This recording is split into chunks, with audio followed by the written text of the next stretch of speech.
स्वागत छ भाइ बहिनीहरुलाई नेपाल अनलाइन स्कुलमा।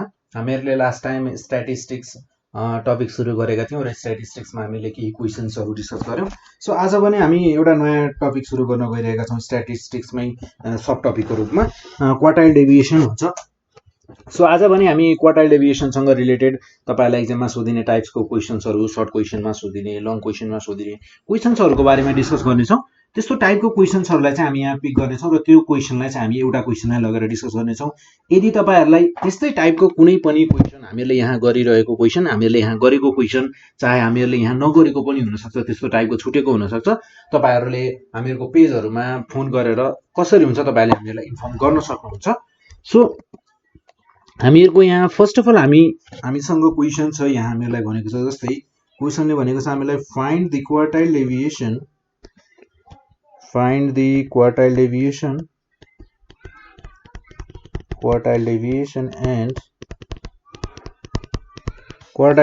and coefficient of quartile deviation भनेर भनेको छ, and coefficient of quartile deviation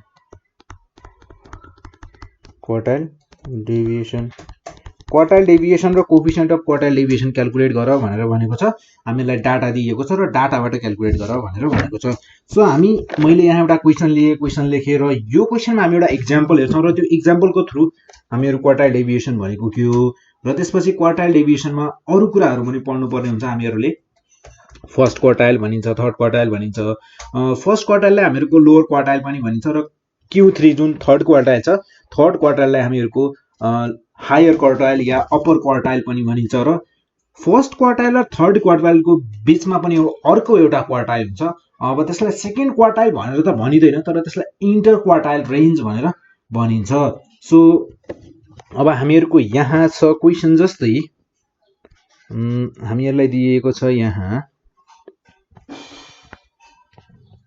20, 30, 45, 60, 80, then 90, 110, 115, 118, 120, 125, 130 हामीलाई यस्तो डाटा दिएको छ र हामीलाई भनेको छ क्वार्टाइल डेभिएसन र coefficient of quartile deviation calculate गर भनेर भनेको छ। सो अब फर्स्ट अफ अल त हामीहरुको डाटालाई हामीहरुले एसेन्डिङ अर्डरमा हामीले अरेन्ज गर्छौं। कुनै पनि डाटालाई हामीहरुलाई यदि डाटा, अब हामीहरुको यहाँ त डाटा अलिकति मिलाएर नै दिएको छ, एसेन्डिङ अर्डरमा मिलाएर नै दिएको छ। सो यदि डाटा जिगज्याग छ, हामीहरुको डाटालाई चाहिँ एसेन्डिङ अर्डरमा मिलाएर दिएको छैन भने तपाईहरुले त्यो डाटालाई म्यानेज गर्नु पर्यो, त्यो डाटालाई अरेन्ज गर्नु पर्यो। सो जस्तै मान्नुस् यही डाटामा अब हामीहरुको यहाँ 110 मेरो लास्टमा राखिदिएको छ, 130 लाई फर्स्टमा राखिदिएको छ, यो 20 लाई यहाँ राखिदिएको छ, 30 लाई यहाँ राखिदिएको छ, यसरी मिक्स गरिएको हुन सक्छ डाटा। सो त्यो कुरा क्वेशन कस्तो हिसाबमा दिएको छ त्यो हेर्नु पर्यो र हामीहरुले यदि मिलाएर दिएको छैन भने हामीहरुले आफैले अरेन्ज गर्नु पर्यो। सो अब हामीहरुको यहाँ डाटा अरेन्ज्ड छ, हामीहरुले यहाँ अरेन्ज गरिराख्नु पर्यो र सो फर्स्ट अफ अल अब हामीहरुको डाटा कति छ त, कतिवटा डाटा हामीहरुलाई दिएको छ, कतिवटा आइटम छ त, यो डाटामा हामीहरुको कतिवटा नम्बर छन् त डाटा। जस्तै हामीहरुलाई यहाँ दिएको छ, कतिवटा दिएको छ त 1 2 3 4 5 6 7 8 9 10 11 12 हामीहरुको नम्बर अफ आइटम्स यानी कि टोटल नम्बर अफ डाटा कतिवटा रहेछ त हामीहरुको यहाँ दिएको रहेछ। सो नम्बर अफ आइटम्स हामीहरुको यहाँ छ 12 हैन। So here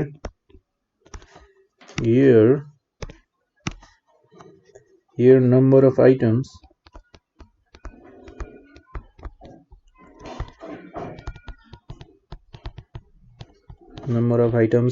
मैले नम्बर अफ आइटम्सलाई n भने, n भनेको हामीहरुसँग छ यहाँ 12 र त्यसैगरी हामीहरुको फर्स्ट क्वार्टाइल कसरी क्याल्कुलेट गरिन्छ।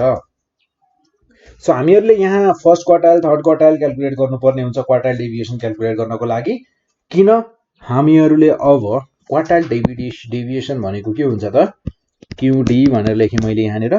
क्वार्टाइल डेभिएसन भनेको difference of third quartile minus first quartile then divided by 2 quartile deviation भनेको, र कोफिसिएन्ट अफ क्वार्टाइल डेभिएसन भनेको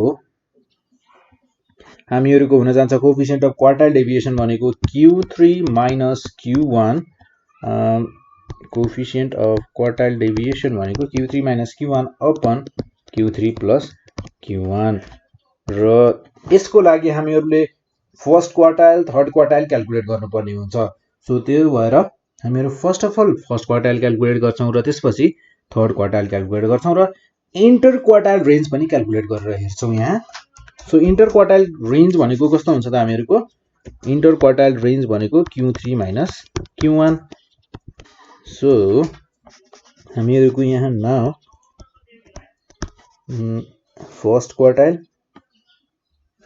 और फर्स्ट क्वार्टाइललाई लोअर क्वार्टाइल पनि भनिन्छ देन फर्स्ट क्वार्टाइल यसलाई Q1 भनिन्छ Q1 भनेको हामीहरुको यहाँ कति छ त value of n plus 1/4 item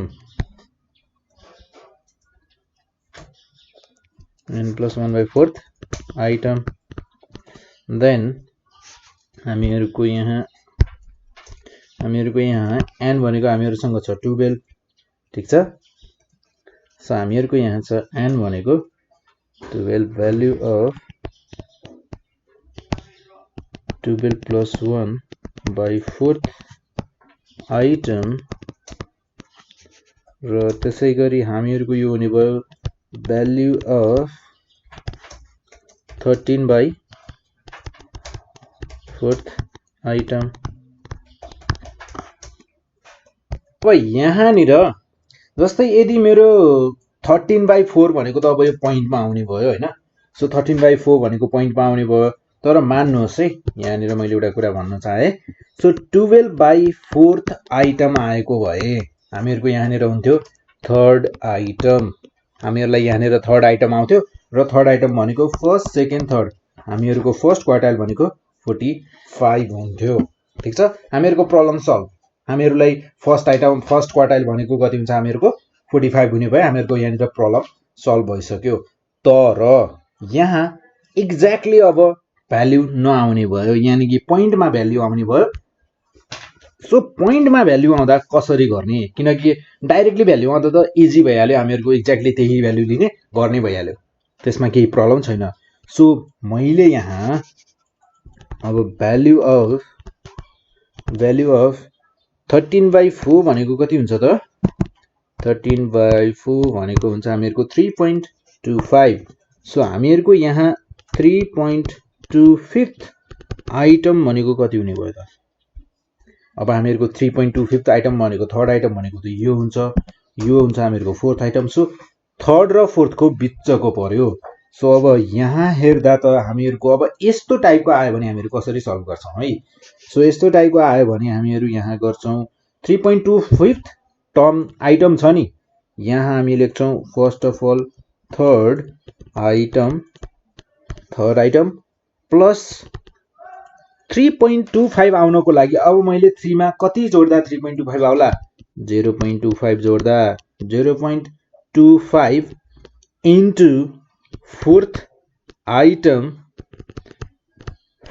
minus third item हामीहरुको यो हुन जान्छ अब एक्ज्याक्ट भ्यालु सो हामीहरुको यहाँ हेरौं अब थर्ड आइटम भनेको कति छ 45 सो 45 प्लस 0.25 फोर्थ आइटम कति छ हामीहरुको यहाँ 60 छ सो 60 माइनस 45 हुने भयो 60 minus 45 भनेको 15 so 45 plus 0.25 into 15 so 0.25 into 15 भनेको चाहिँ कति हुन्छ त then 0.25 into 15 भनेको हुन जान्छ हामीहरुको 3.75 so हामीहरुको यो हुने भयो 45 plus 3.75 यहाँ हुने भयो हामीहरुको 48.75 सो हामीहरुको फर्स्ट क्वार्टाइल भनेको कति रहेछ त 48.75 रहेछ र हामीहरुले अब मैले अघि नै भनिसके एक्ज्याक्ट भ्यालु आयो भने त हामीहरुले third item fourth value third value जति आउँछ हामीहरुले सिधै लेख्छौं भ्यालु लिन्छौं त्यसमा प्रब्लम भएन तर यदि यसरी पोइन्टमा आयो भने यसरी गर्छौं र त्यसै गरी यो त हामीहरुको 0.25 आएको छ, यसरी गर्यौं। अब यसमा हामीहरुको 0.75 आएको भए कसरी हेर्छौं र त्यो भन्दा पहिले हामी यहाँ थर्ड क्वार्टाइल क्याल्कुलेट गरेर हेर्छौं। सो थर्ड क्वार्टाइल भनेको के हुने रहेछ? सो थर्ड क्वार्टाइल भनेको Q3 र Q3 भनेको हामीहरुको यहाँ कति हुन्छ त? Q3 भनेको अब n+1/4 भनेको हामीहरुको फर्स्ट क्वार्टाइलको लागि हुने भयो र त्यसै गरी थर्ड क्वार्टाइलको लागि हामीहरुले गर्छौं यहाँ 3 * n+1/4 आइटम। सो हामीहरुको भ्यालु अफ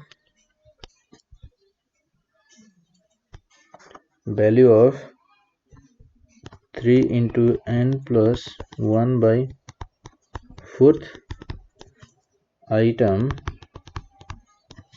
फोर्थ आइटम भनेको हामीहरुको हुन्छ भ्यालु अफ 3 * n+1/4।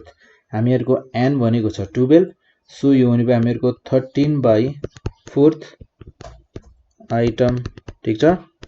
सो हामीहरुको 13 * 3 भनेको कति हुने भयो त?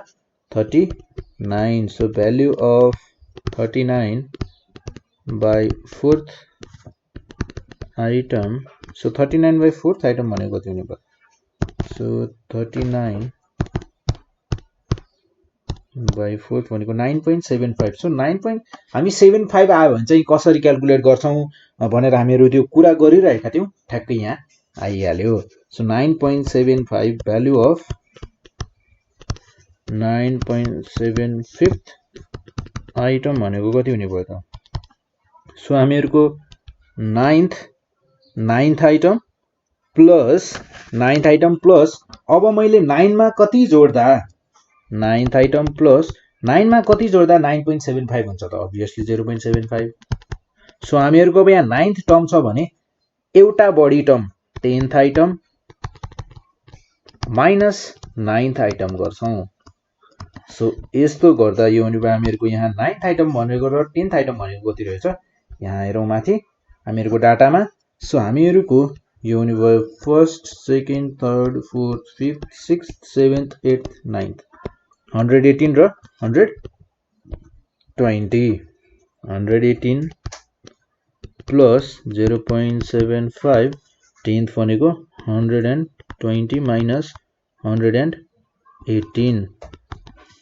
सो 120 माइनस 118 भनेको 2, 118 प्लस 0.75 into 2। सो 0.75 into 2 भनेको कति हुन्छ त? हेर्छौं हामी यहाँ 0.75 into 2 भनेको कति हुने रहेछ त? 1.5। सो हामीहरुको 118 प्लस 1.5 देन यो हुने भयो हामीहरुको 119.5। यो भयो हामीहरुको थर्ड क्वार्टाइल। हामीहरुले फर्स्ट क्वार्टाइल र थर्ड क्वार्टाइल कसरी निकाल्ने रहेछन् थाहा पायौं। सो अब हामीहरुको फर्स्ट क्वार्टाइल र थर्ड क्वार्टाइल निकालिसकेपछि हामीहरुलाई इन्टर क्वार्टाइल रेन्ज निकाल्न गाह्रो छ त? छैन। इन्टर क्वार्टाइल रेन्जको फर्मुला के हुन्छ?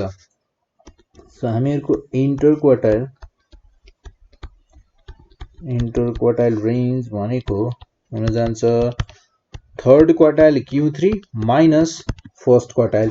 यो यति नै हामीहरुको थर्ड क्वार्टाइल र फर्स्ट क्वार्टाइलको डिफरेन्स जुन छ यो भनेको नै हामीहरुको के हो त? इन्टर क्वार्टाइल रेन्ज भनेर भनिन्छ। सो अब हामीहरुको यहाँ हुने भयो थर्ड क्वार्टाइल छ 119.5 माइनस फर्स्ट क्वार्टाइल भनेको कति छ त? 48.75।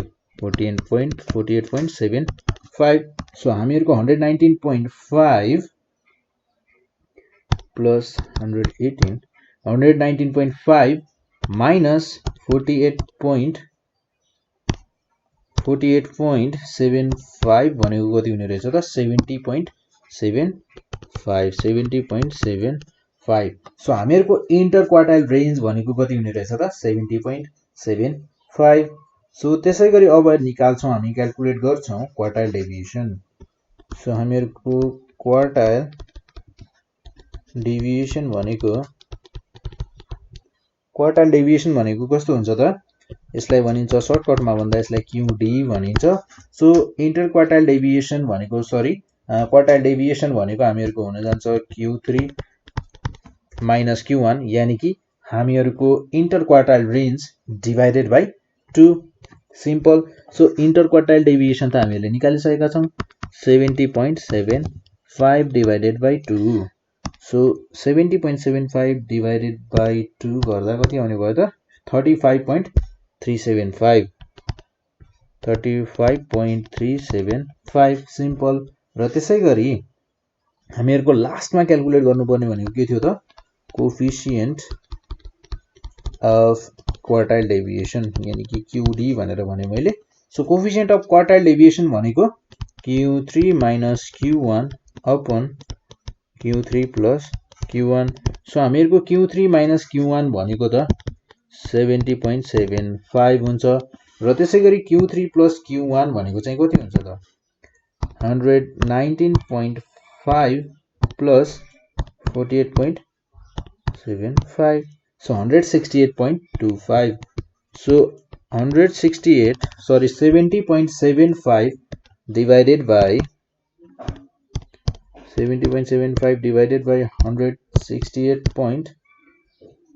168.25 गर्दा यो हुने भयो हामीहरूको 0.42। सो हामीहरूको कोफिसिएन्ट अफ क्वार्टाइल डेभिएसन भनेको 0.42 हुने रहेछ। यसरी हामीहरूले क्वार्टाइल डेभिएसन अनि त्यसपछि गएर coefficient of quartile deviation then हामीहरूको यहाँ चाहिँ इन्टर क्वार्टाइल रेन्ज क्याल्कुलेट गर्ने रहेछौँ। यो तीनटा कुरालाई हामीले क्याल्कुलेट गर्न सिक्यौँ एउटा सिम्पल डाटा जसमा हामीहरूलाई केही केही झुक्क्याउने कुराहरू छ। हामीहरूलाई डाटा एरेन्ज्ड गरेर डाटा दिइएको थियो। यस्तो डाटामा त हामीहरूले क्याल्कुलेट गर्न सिक्यौँ। र अब यसपछि भने हामी डिस्क्रिट डाटामा क्याल्कुलेट गर्नेछौँ र त्यसपछि गएर कन्टिन्युअस डाटामा पनि क्याल्कुलेट गर्नेछौँ।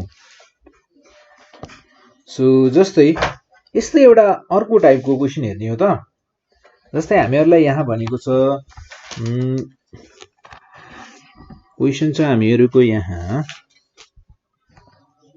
सो क्वेसनले भनेको छ 24-27 डाटा छ हामीहरूको 24, 27, 31, 37, 45, 48, 56।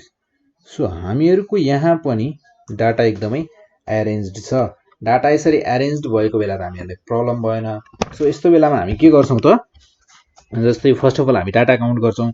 सो 1 2 3 4 5 6 7 7 रहेछ भने हामीहरूको यहाँ हियर नम्बर अफ आइटम्स यानी कि एन भनेको हामीहरूसँग छ यहाँ 7। सो Q1 भनेको हामीहरूको सिम्पली निस्किने भयो अघिको जस्तो। अब हामीहरूको अलिकति गाह्रो पनि आउँदैन पछाडिपट्टि पोइन्ट पनि आउँदैन। सो जस्तै किन आउँदैन त किनकि हामीहरूको भ्याल्यु अफ n+1/4 आइटम भनेको कति हुने भयो त 7 + 1 8 divided by 2।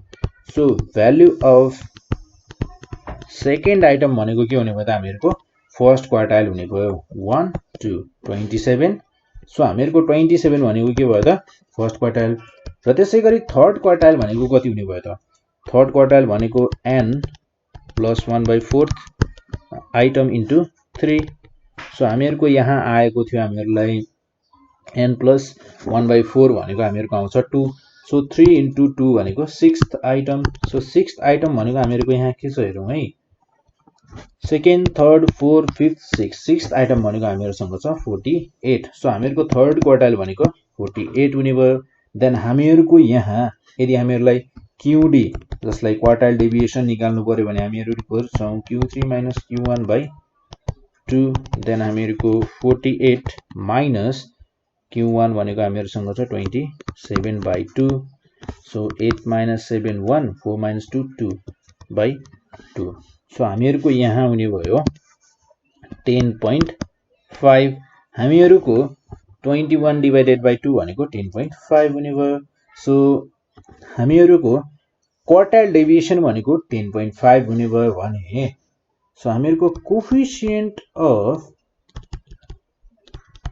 Of quartile deviation कति हुने भयो कोफिसिएन्ट अफ क्युडी भनेको Q3 - Q1/Q3 + Q1 so Q3 minus Q1 भनेको त हामीहरुको 21 हुने भयो ठीक छ सो त्यसै गरी Q3 plus Q1 भनेको हुने भयो 48 plus 27 then 21 divided by 7 14 1 15 5 1 4 10 11 115 21 divided by 115 21 divided by 115 so यो भने भयो हामीहरुको 0.18 so 0.18 भनेको हुने भयो हामीहरुको कोएफिसिएन्ट अफ क्वार्टाइल डेभिएसन हामीहरुले यसरी क्याल्कुलेट गर्छौं सो यसरी हामीहरुले यो सिम्पल टाइपको क्वेशन्सहरु आयो भने त यसरी इजिली क्याल्कुलेट गर्न सकिन्छ सो तपाईलाई एक्जाममा सोध्दा चाहिँ यस्तो सिम्पल टाइपको सायदै सोधिदैन कमै सोधिन्छ सोधियो भने पनि सो तपाईहरुलाई सोधिने भनेको अलिकति पॉइन्टमा आउने टाइपको हामीले यो भन्दा पहिले गरेको टाइपको क्वेशन्सहरु चाहिँ अलि धेरै सोधिन्छ सो मैले फर्स्टमा नै त्यस्तो टाइपको क्वेशनहरुलाई बुझाएको सो हामीहरुको अब नेक्स्ट टाइम भने हामी डिस्क्रिट डाटा र कन्टिन्युअस डाटा भएको टाइपको क्वेशन्सहरु गर्नेछौं जुन तपाईहरुलाई एक्जाममा म्याक्सिमम सोधिने गरिन्छ